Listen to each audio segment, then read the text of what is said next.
The Ranch Discovery. Marcus Chen had always believed in taking calculated risks, but buying a ranch site unseen for $50 felt more like throwing money away. The online auction listing had been sparse. Remote property, 40 acres, structures included, sold as is. The photos showed a weathered farmhouse and a few outbuildings surrounded by endless prairie grass. What convinced him wasn't the property itself, but the escape it promised from his suffocating corporate job in Chicago. The drive to Nebraska took 8 hours, giving Marcus plenty of time to second-guess his decision. His ex-wife Sarah would have called this another one of his quarter-life crisis moments, though at 32, he was well past quarter-life. Maybe she'd been right about his impulsiveness. But sitting in traffic every morning to reach a job that slowly drained his soul had to be worse than owning a broken-down ranch in the middle of nowhere. When Marcus finally pulled into the gravel driveway, the November sun hung low on the horizon, casting long shadows across the property. The farmhouse looked even more worn than in the photos. White paint peeled from its wooden siding like old skin, and the front porch sagged slightly on one side. But the bones of the structure seemed solid, and the surrounding land stretched endlessly in every direction, an ocean of golden grass beneath a vast sky. He grabbed his duffel bag and toolbox from the car, breathing in the crisp autumn air. The silence felt profound after years of city noise. No car horns, no construction, no neighbors arguing through thin apartment walls. Just wind moving through grass and the distant call of a hawk circling overhead. The front door stuck, requiring his shoulder to force it open. Inside, dust motes danced in the fading sunlight that streamed through dirty windows. The previous owner had left behind basic furniture, a worn couch, a wooden table, some kitchen appliances that looked older than Marcus himself. Everything had that particular smell of a house that had been empty for too long. Marcus spent the first hour walking through the rooms, making mental notes about what needed immediate attention. The plumbing worked, though the water ran rust-colored for several minutes before clearing. The electricity functioned, but half the outlets looked like fire hazards. The heating system wheezed to life when he tested it, filling the house with the smell of burning dust. By evening, he'd managed to clear enough space in the master bedroom to set up an air mattress. He heated a can of soup on the ancient gas stove and ate it while standing at the kitchen window, watching the sun disappear behind distant hills. The isolation should have felt lonely, but instead it felt like he could finally breathe properly for the first time in years. The next morning brought bright sunshine and a long list of tasks. Marcus started with the outbuildings, wanting to assess what kind of equipment or storage space he had to work with. The barn needed new boards in several places, but the structure remained sound. A smaller building that might have been a chicken coop was beyond saving. Its roof collapsed under the weight of accumulated snow from previous winters. The third building sat apart from the others, closer to a line of cottonwood trees that marked what might have been a creek bed. It was newer than the rest, built from metal siding that had weathered to a dull gray. The door was secured with a heavy padlock that looked surprisingly new compared to everything else on the property. Marcus tried the key ring the auction company had provided, but none of the keys fit. He considered leaving it for later, but curiosity got the better of him. A few minutes with a crowbar popped the lock free, the metal hasp pulling away from wood that was softer than it appeared. Inside, the building was darker than expected. Small windows near the roofline provided minimal light, and Marcus had to use his phone's flashlight to navigate. The space was divided into 2 sections by a partial wall.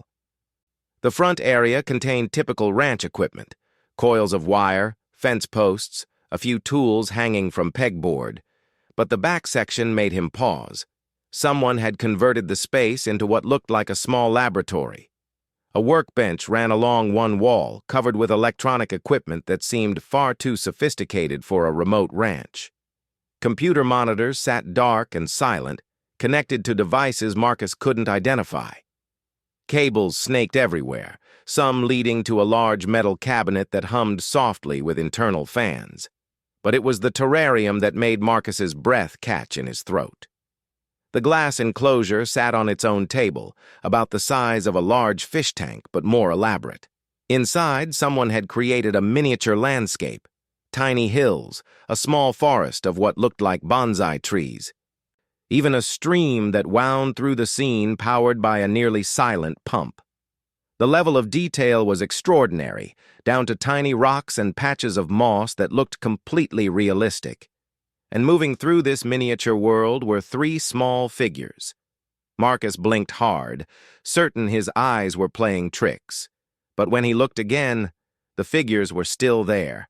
They stood about 6 inches tall, clearly humanoid but definitely not human. Their skin had a pale blue tint, and their proportions were slightly elongated compared to humans, longer limbs, more delicate features. They wore simple clothing that looked like it had been woven from plant fibers. One of them noticed him looking and froze, then quickly gestured to the others. All three turned to stare up at Marcus with large, dark eyes that held unmistakable intelligence.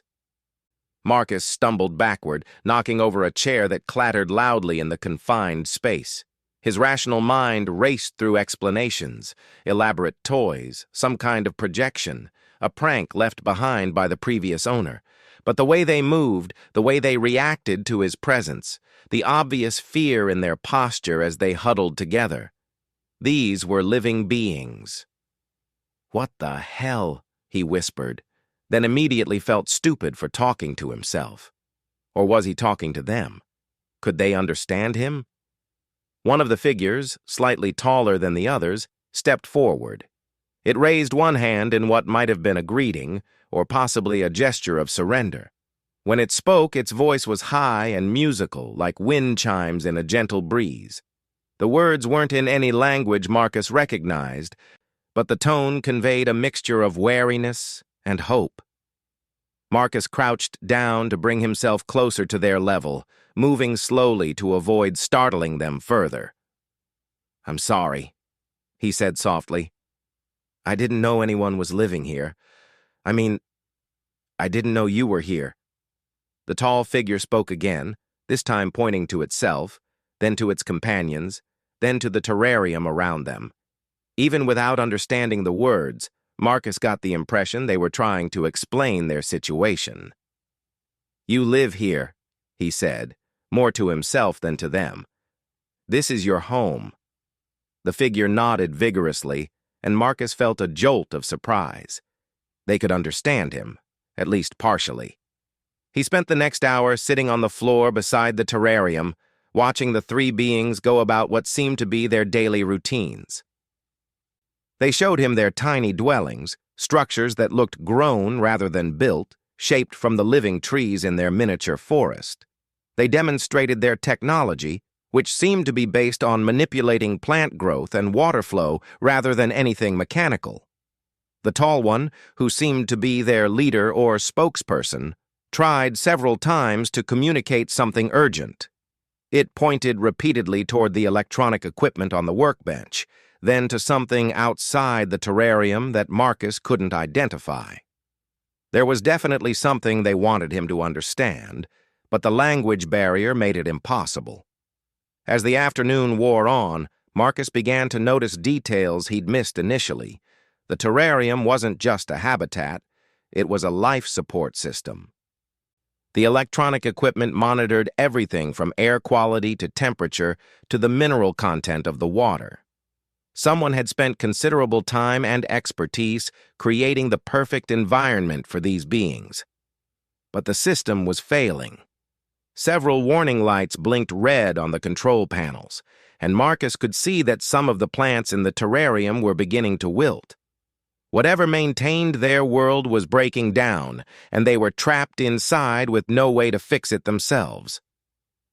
"The previous owner," Marcus said suddenly, understanding flooding through him. "He was taking care of you, wasn't he? And something happened to him."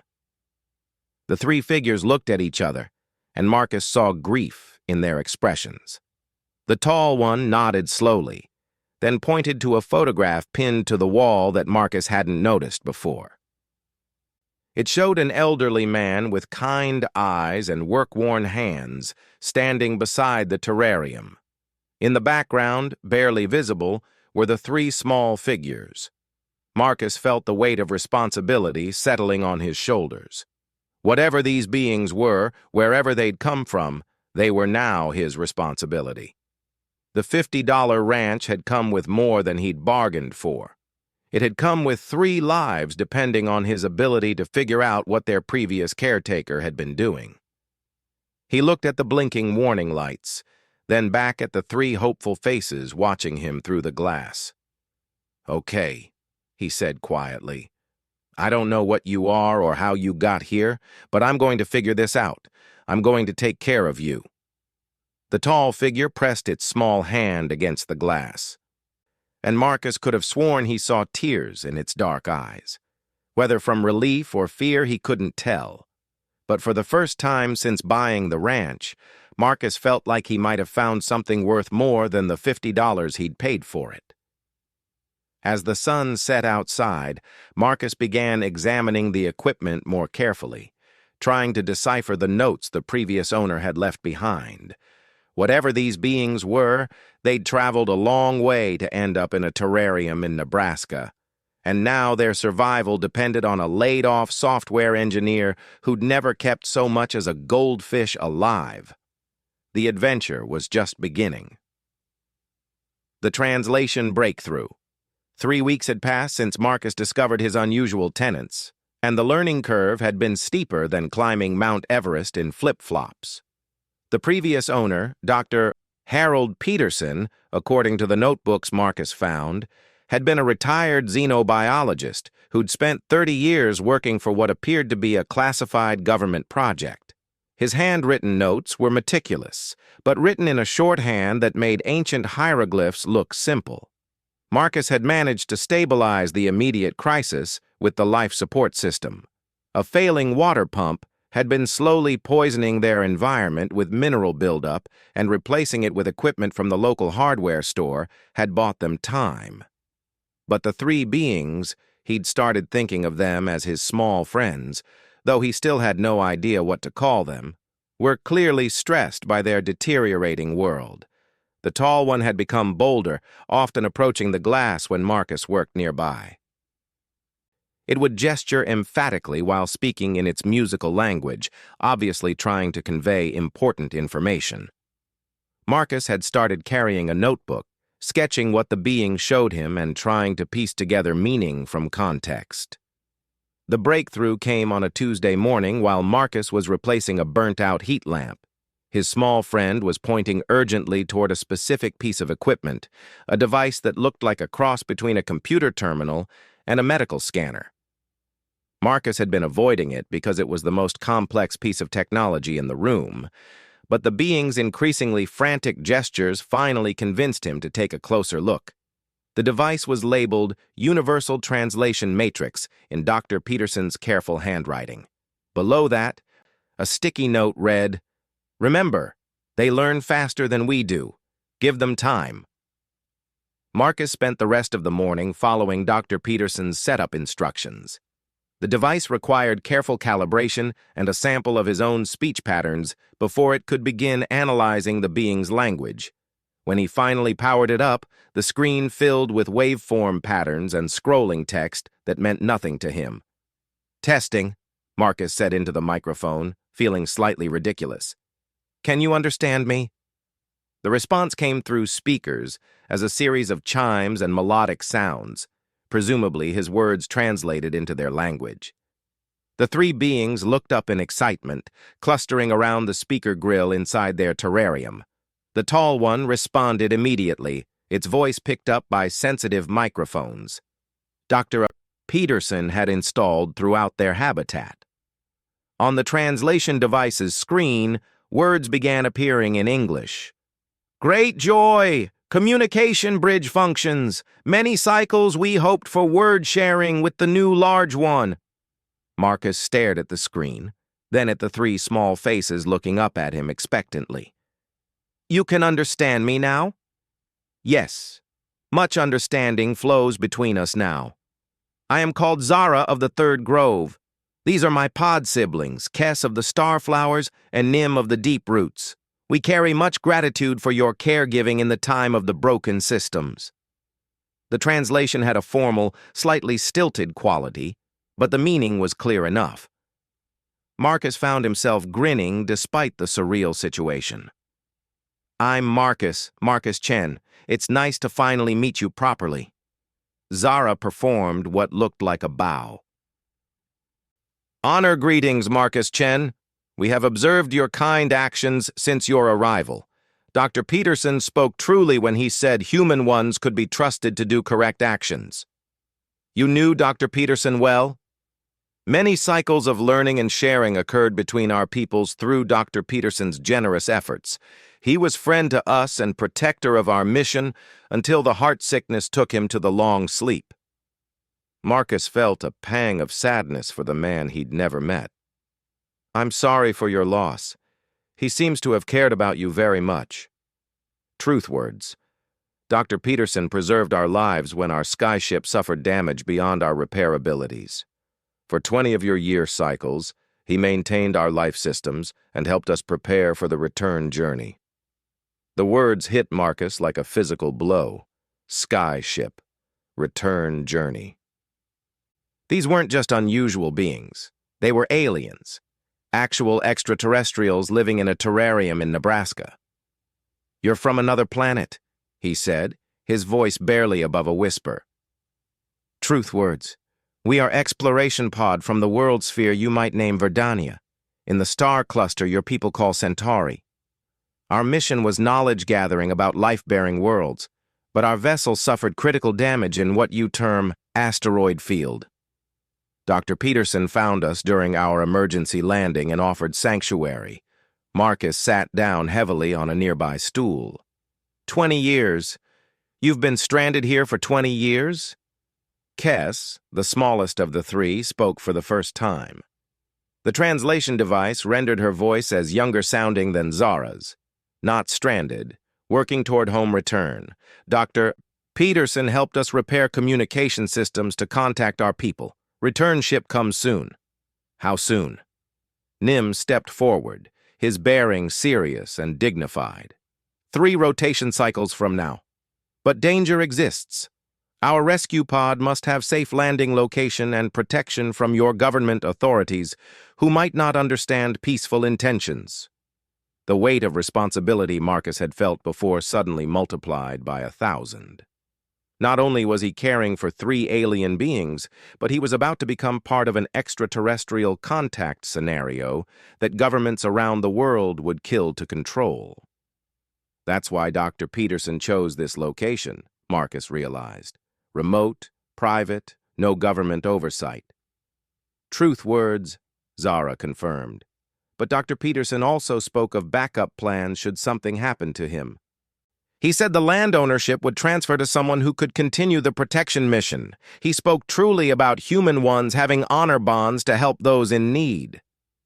Marcus laughed despite himself. I bought this place for $50 because I wanted to escape my corporate job. I had no idea I was signing up to help aliens get home. Dr. Peterson believed the price was intentionally set low to attract someone with seeking spirit rather than profit motivations, Nim explained.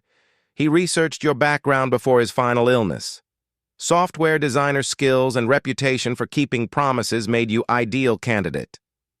The revelation that his purchase hadn't been random chance should have felt manipulative, but instead, Marcus found it oddly comforting. Dr. Peterson had trusted him with this responsibility, had believed he could handle it. Over the following hours, Zara explained more about their situation. Their people had been monitoring Earth for decades, studying human development and considering formal contact. The exploration pod's mission had been to gather detailed cultural and biological data to help their government decide whether humans were ready for peaceful interaction. Your species shows much promise, Zara said. Individual humans like Dr. Peterson demonstrate great capacity for wisdom and kindness. But your governments and military organizations often respond to unknown situations with fear and aggression. That's why the rescue has to be secret, Marcus said. If the military gets involved... Exactly. Our people will not risk exposing themselves to capture or hostility. The rescue ship will only land if we can confirm safe conditions and trusted human assistance. Marcus spent the rest of the day learning about their technology and culture. The beings, he learned their species was called the Kythera, had developed along completely different lines than humans. Their technology was primarily biological, based on genetic manipulation of plants and microorganisms rather than mechanical engineering. Their society valued cooperation and environmental harmony over competition and resource accumulation. Your people could learn much from each other, Zara said. Kythera knowledge of biological systems could help heal your planet's environmental damage. Human ingenuity and adaptability could help us explore regions of space too harsh for our current technology. But that would require official contact. Perhaps. Dr. Peterson believed that day would come, but only when both peoples were ready. Our rescue mission is first step. If successful, it proves humans can be trusted with knowledge of our existence. As evening approached, Marcus found himself facing decisions he'd never imagined making.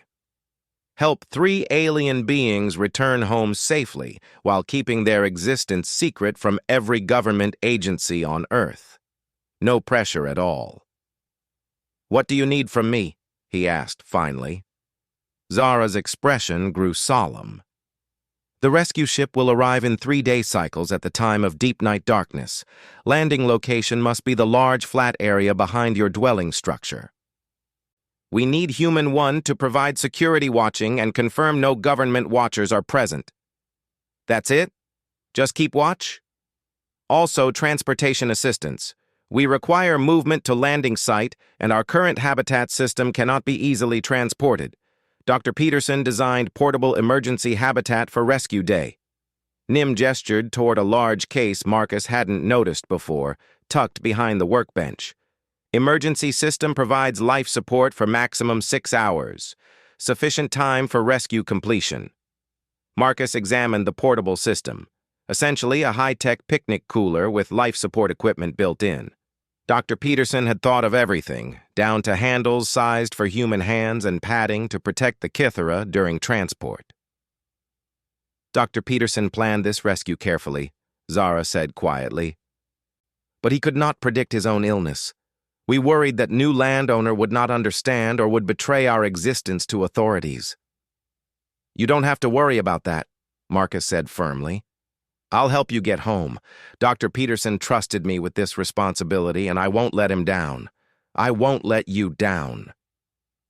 Relief flooded the 3 alien faces, and Marcus realized they'd been carrying tremendous stress about their situation. 20 years of exile, watching their protector grow old and die, not knowing if his replacement could be trusted. It must have been terrifying.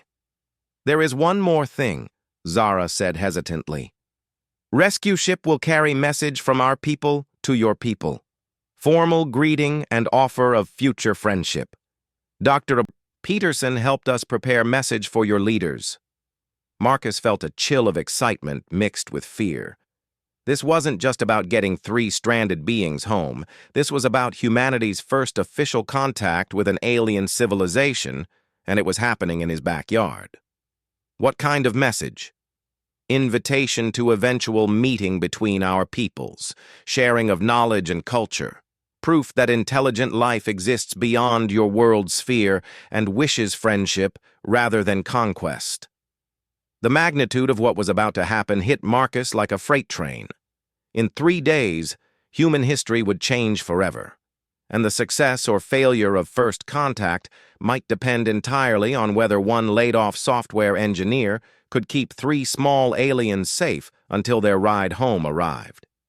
Marcus looked at his 3 charges, now chatting quietly among themselves in their melodic language. 20 years ago, they'd been explorers on a mission of discovery. Tomorrow night, they'd be ambassadors carrying humanity's first message to the stars. no pressure at all. The rescue mission. The night sky over Nebraska had never looked the same to Marcus since learning he was about to witness humanity's first alien rescue mission. For 2 days, he'd been preparing with the methodical precision of someone whose actions might determine the future of interstellar relations. The Cathara had provided detailed instructions about what to expect, but Marcus still felt like he was preparing for something from a science fiction movie. The rescue ship would arrive precisely at 2:47 a.m., when satellite coverage of the area would be at its minimum. The Cathara had calculated the orbital patterns of every surveillance satellite that might detect their vessel's approach. Their technology included sophisticated cloaking systems, but they preferred to minimize risks whenever possible. Marcus had spent the previous day creating a clear landing zone in the field behind his house. To any observer, it looked like he was preparing for construction work, clearing brush and leveling ground. The reality was that he was creating a landing pad for a spacecraft from Verdania. As midnight approached, Marcus transferred the 3 Cathara to their portable habitat system. The device looked like an elaborate picnic cooler, but Dr. Peterson's notes explained the complex life support technology packed into its compact frame. The Cathara seemed nervous about the transition, having lived in their larger terrarium for 2 decades. "The emergency habitat feels confining after so long in the main system," Zara admitted as Marcus sealed the transparent cover. "But it carries pleasant associations of journey home rather than imprisonment memories." Marcus carried the portable habitat to the house, setting it on the kitchen table where he could monitor the status lights while watching the landing zone through the window. The waiting was the hardest part. Every sound made him jump, wondering if it might be government agents discovering the operation or the rescue ship arriving early. At 2:30 a.m., Marcus stepped onto his back porch carrying the portable habitat. The November air was crisp and clear, with no clouds to obstruct the star-filled sky. Somewhere up there, a ship from another world was approaching Earth with the intent of changing everything humanity thought it knew about the universe. "Are you ready for this?" Marcus asked his small passengers. "Readiness is relative concept," Nim replied through the habitat's communication system. 20-year cycles of waiting have prepared us in some ways, but departure moment carries emotional weight that preparation cannot fully address. Marcus understood the feeling. His own emotions were a confusing mix of excitement, terror, and profound sadness. Over the past 3 weeks, he'd grown attached to the 3 beings who'd accidentally become his responsibility. They felt more like family than house guests, and saying goodbye was harder than he'd expected. At exactly 2:47 a.m., the stars began to shift. It started as barely perceptible movement, as if one particularly bright star had developed a slight wobble. But within seconds, the movement became more pronounced, and Marcus realized he was watching something massive decelerating from incredible speed. The ship materialized gradually as its cloaking systems disengaged, revealing a craft unlike anything human imagination had conceived. The vessel was organic in appearance, more grown than built.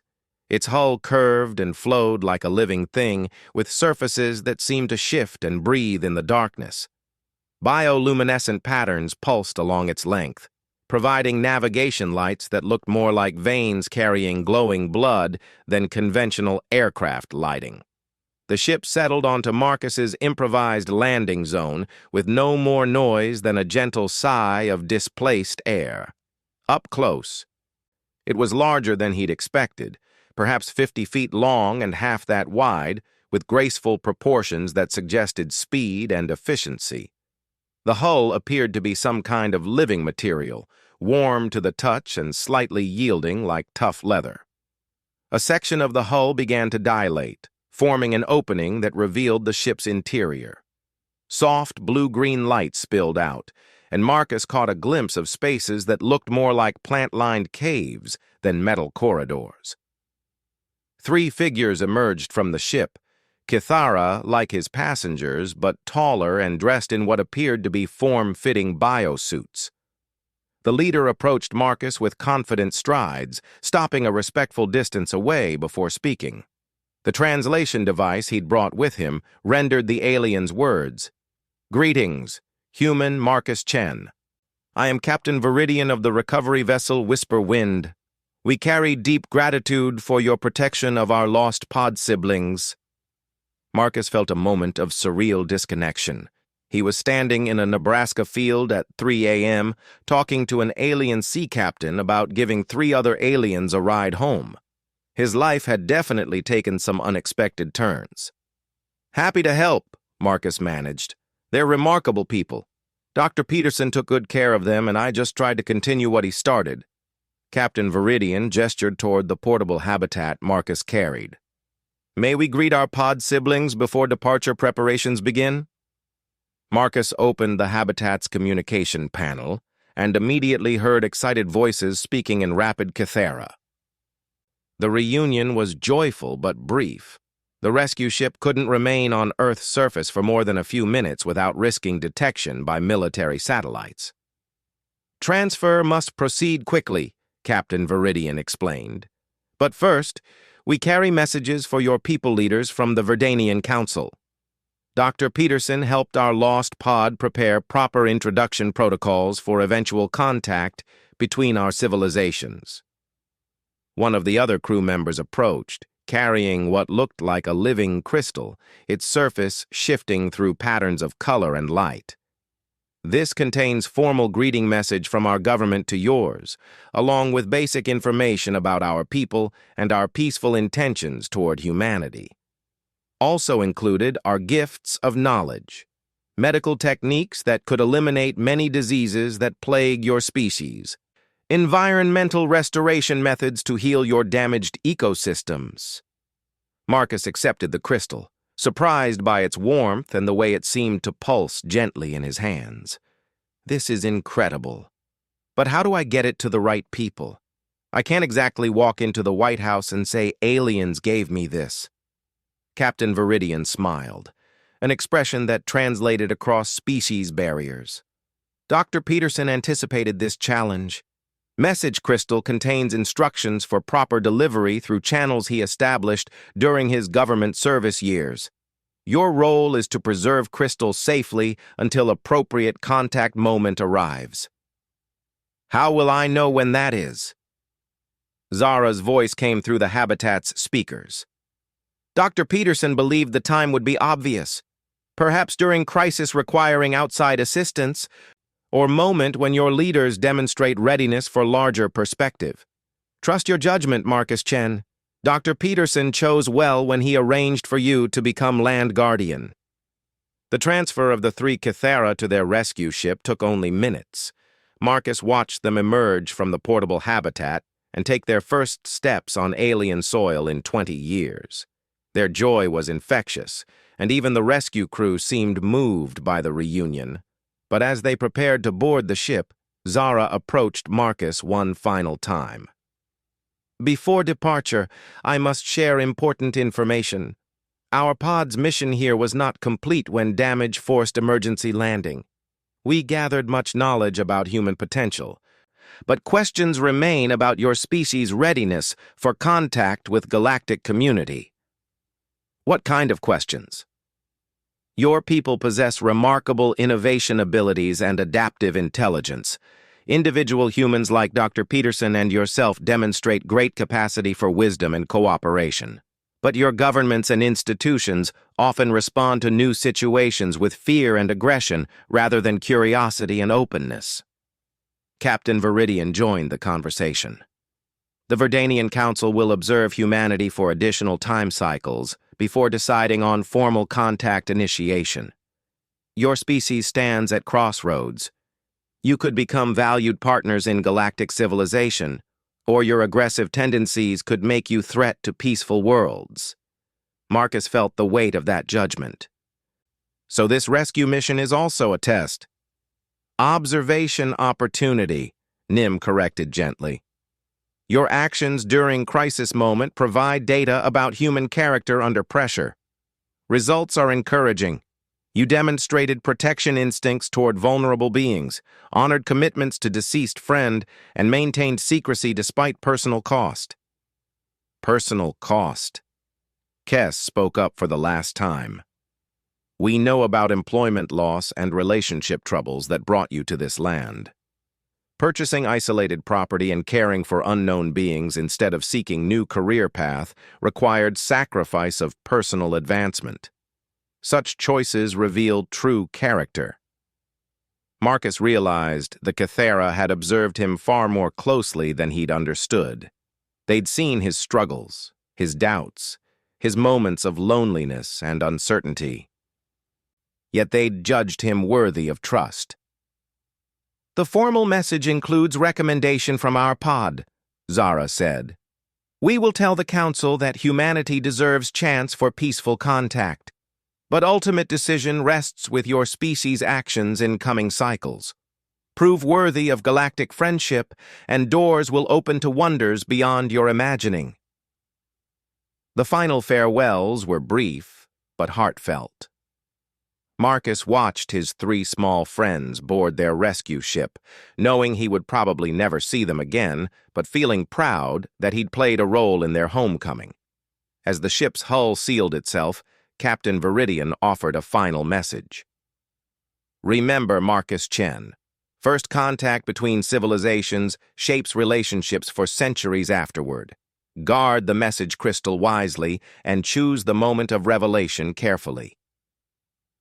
The future of both our peoples may depend on your judgment. The ship lifted off as silently as it had landed, its bioluminescent patterns fading as the cloaking systems re-engaged. Within moments, it was just another star in the vast Nebraska sky, carrying 3 explorers home after 2 decades of exile. Marcus stood in his field for long minutes after the ship disappeared, holding the crystal that contained humanity's first official message from an alien civilization. The responsibility felt overwhelming but also strangely natural. Dr. Peterson had trusted him with this moment, and somehow he'd managed not to mess it up. The next morning brought a return to apparent normalcy. Marcus cleaned out the laboratory building, carefully preserving Dr. Peterson's notes and equipment. The terrarium system would be converted to a greenhouse for growing vegetables, a more conventional use for someone trying to build a new life on a remote ranch. But the crystal sat safely hidden in his bedroom closet, waiting for the right moment to change human history. Marcus found himself watching the news more carefully, looking for signs that humanity might be ready to learn it wasn't alone in the universe. Political conflicts, environmental crises, moments of international cooperation. Each event seemed to carry new significance as a measure of human readiness for galactic citizenship. 6 months later, Marcus received a package with no return address. Inside was a small device that looked like a cross between a smartphone and a flower. When he activated it, Zara's familiar voice spoke in perfect English. Greetings, friend Marcus. Our return journey completed successfully, and we carry deep gratitude for your assistance. The Council continues observation activities, but grows encouraged by humanity's progress.